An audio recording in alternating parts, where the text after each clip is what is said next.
Get out, now! I woke up to my husband screaming. Bleary-eyed, I sat up in bed, glancing around anxiously, thinking something had happened, but everything was silent. Huh? What's going on? Turning around, I saw my husband, who had been shouting, was still in a dream. Could it be sleep talking? My husband Liam often talks in his sleep. This wasn't the first time I've been awakened by his late-night chatter, but today's words were a first, and I couldn't help but let out a wry laugh. What's this about? Get out? Then, as if responding to my words, my husband started to say something shocking. Upon hearing it, I trembled. Could this really be happening? That's how I, a woman who had spent 40 years with her husband until retirement, decided to get a divorce.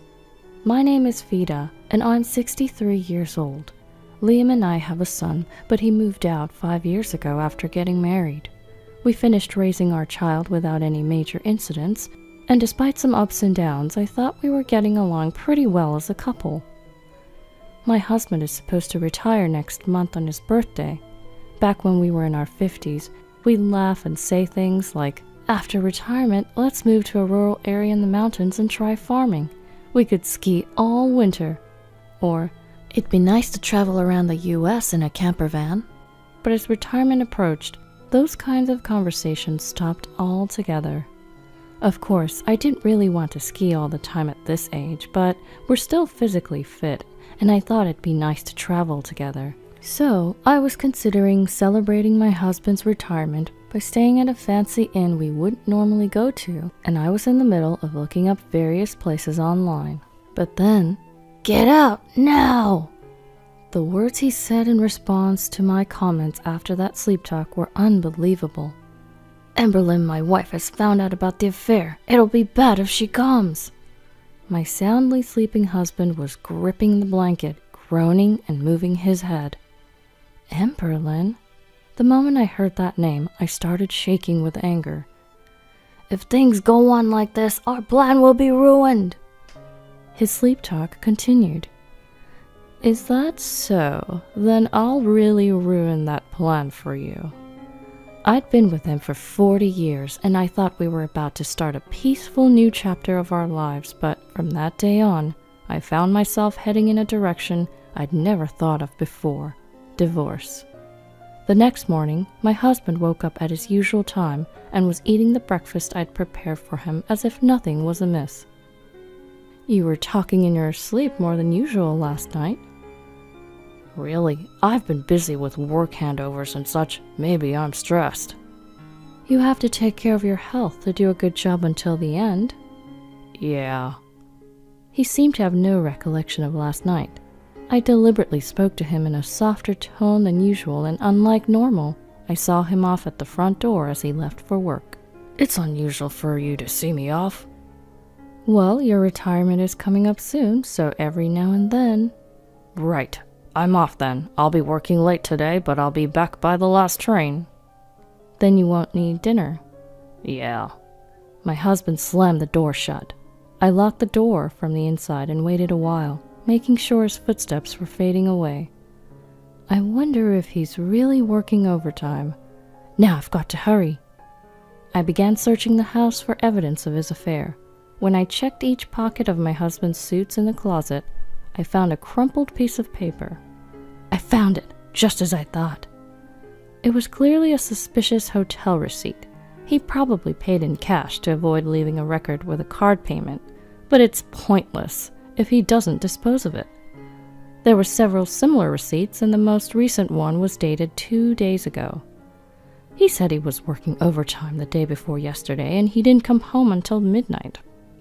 Since hearing his sleep talk last night, I was prepared for the infidelity, but when the evidence actually surfaced, I found myself crying without realizing it, shaken by the reality. Why, you said you'd broken up. I believed that. The truth is, my husband had cheated once before, 10 years ago. I'm sorry, it was just a momentary lapse of judgment. Madam, we will never meet again. Please forgive us. When their affair was exposed, they apologized, prostrating themselves. Emberlyn, the woman he was cheating with, was a decade younger and a subordinate at work. Apparently, my husband had started to sympathize with Emberlyn, who was struggling with a divorce and raising a child, and while he was consulting with her, they somehow ended up in such a relationship. The affair came to light when my sister happened to see the two of them arm in arm, disappearing into a hotel district. Soon after, I heard that Emberlyn had quit her job and returned to the countryside, so I believed that their relationship had ended. Of course, there was a lingering resentment deep in my heart. However, at that time, our son, a senior in college, was job hunting, and I was worried that our divorce might affect him, so I endured it.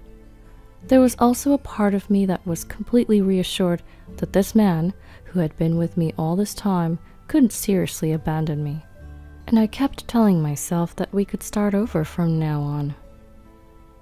So, you've been deceiving me for 10 years since then? My hand clutching the hotel receipt trembled violently. I will never forgive this. It's not just a divorce. Remember that. When I searched through his bag and drawers, I found brochures of inns I'd never been to and aquarium tickets, but they didn't prove that Emberlyn was the other woman. Oh, right. I pulled out a laptop that had been stored away in the closet. It was something my husband had bought a few years ago with the intention of starting a side business. However, after a while, he only played games on it, and once he realized that he could do that just fine on his phone, he stopped using it altogether. I'd borrowed it a few times, so I knew the password. As expected, the computer started up easily, and I opened up my husband's emails. Because he uses a free email service and had it set up so that he could check his emails from both his phone and his computer, I figured I could still see the contents of their exchanges, even though he doesn't use the computer anymore. Once I retire, I'll leave my wife and we can live together. Shockingly, that was what was indeed written in the emails he had sent. I've told my wife that I won't get much retirement money due to the recession, and she completely bought it, so let's use that money to buy an apartment. My husband works at a major company, and a few years ago he happily said, "It seems like I'll get more than $260,000 for my retirement money." That reminded me of how he recently started saying something different. The company's performance is deteriorating, and it seems like I won't get much retirement money. So, how much will you get? Maybe around $60,000 at best. It wasn't his fault the company was doing poorly, and when he told me this with a dejected look on his face, I couldn't say anything more at the time. We have some savings, and adding our two pensions together, wouldn't we be able to manage somehow? Ever since that day, I spent my days looking at the household accounts and punching numbers into a calculator. After my husband's retirement, we planned to go to the movies and eat out once a month, take a few trips a year, and so on. If we pared back our envisioned post-retirement life a bit, well, quite a bit, we'd probably be able to manage. I'll try to get more hours at my part-time job. I feel bad, but I guess my husband will have to work part-time while he's still healthy. What was all that worrying for? Does your wife really have no idea about us? Even if she finds out, she'll forgive me if I apologize. It was the same 10 years ago. She believes we completely broke up then, so it's fine. Ha ha ha ha.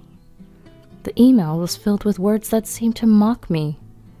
I'll get $260,000 as retirement money, but I told my wife I'd only get $60,000. So when we divorce, I'll just give her half of that, $30,000. $30,000 should be more than enough for your wife. On the day of my retirement, I'll hand her the divorce papers. Then we can start our new life in the apartment we bought yesterday. Seeing a heart symbol in the email of my soon-to-be 65-year-old husband made me feel sick. An apartment they bought yesterday? When I checked my husband's bank account online, I saw a transfer of $50,000 to a real estate agent the day before the email was sent, and there was hardly any money left. An already completed love nest? I'm astounded. My anger gradually turned into emptiness, and my mind began to clear. I'll grant your wish and divorce you, and I'll do it in a way that benefits me as much as possible. I continued to use the internet to search various things about divorce. Ah, I see. I can also get consolation money from the mistress. It seemed that the affair from 10 years ago was past its statute of limitations, but if it had continued since then, that's a different story. Come to think of it, I have it. I rummaged through the closet and pulled out the diary I had written 10 years ago. I turned the pages and found a piece of paper I had inserted at the date when the affair was exposed. Just as I thought. After glancing through the contents and grinning, I immediately called the law firm I had been researching online.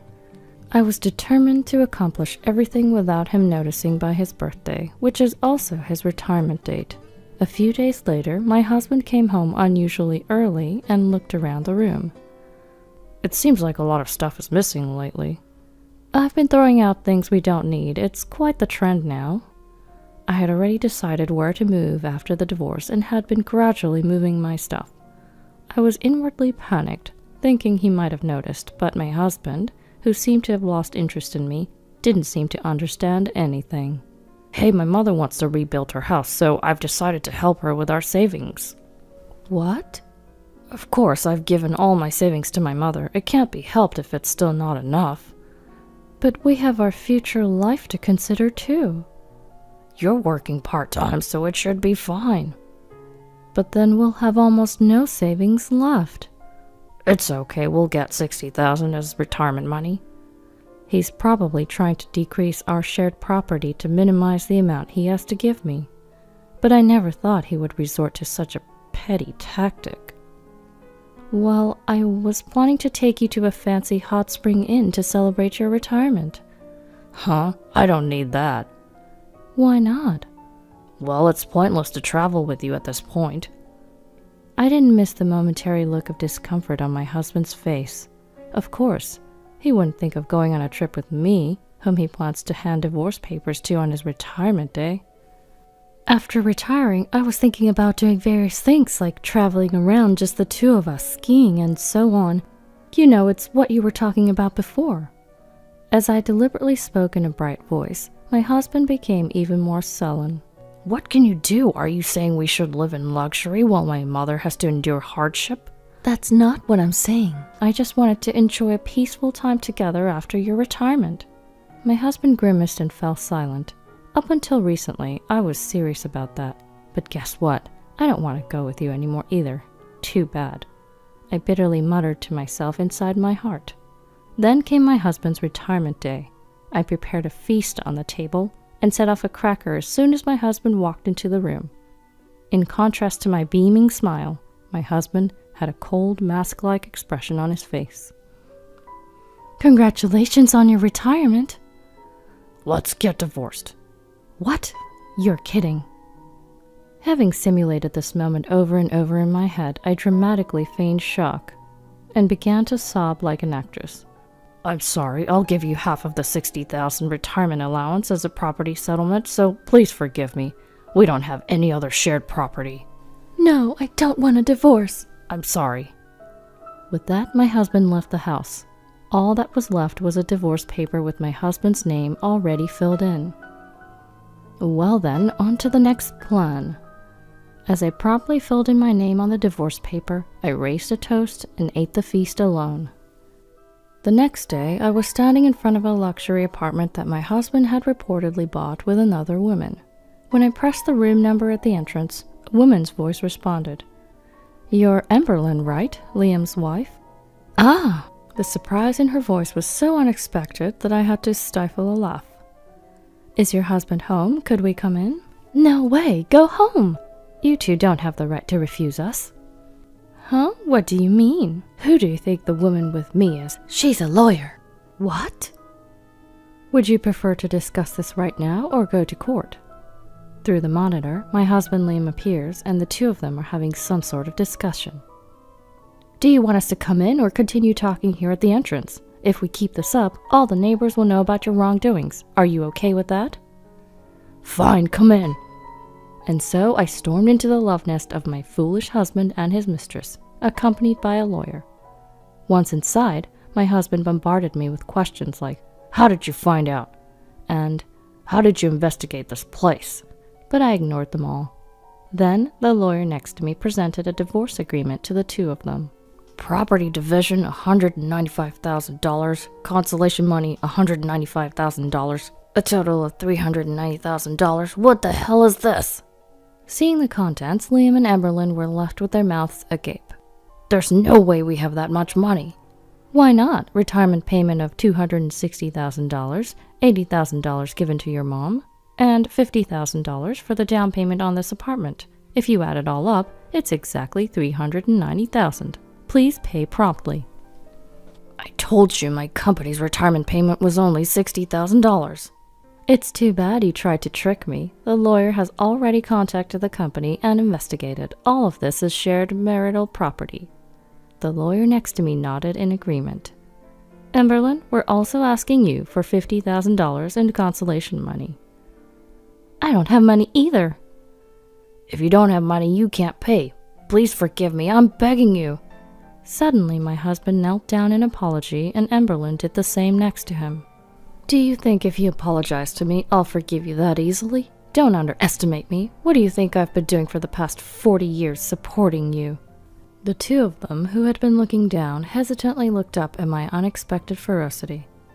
Do you want to sign the divorce agreement here and now, or do you want to go to a court case you have no chance of winning? I'll let you choose. Going to court would be a hassle. It would take both time and money, but this consolation payment is outrageous. That's right, it's absurd.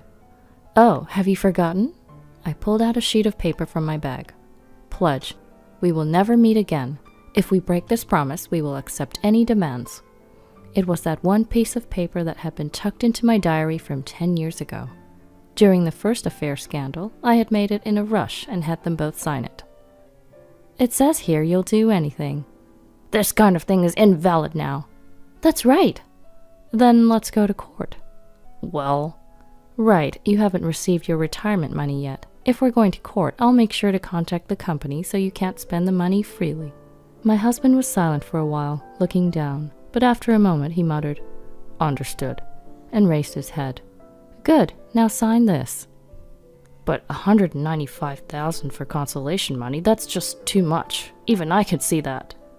It's just over $4,850 per year for the 40 years I've supported you.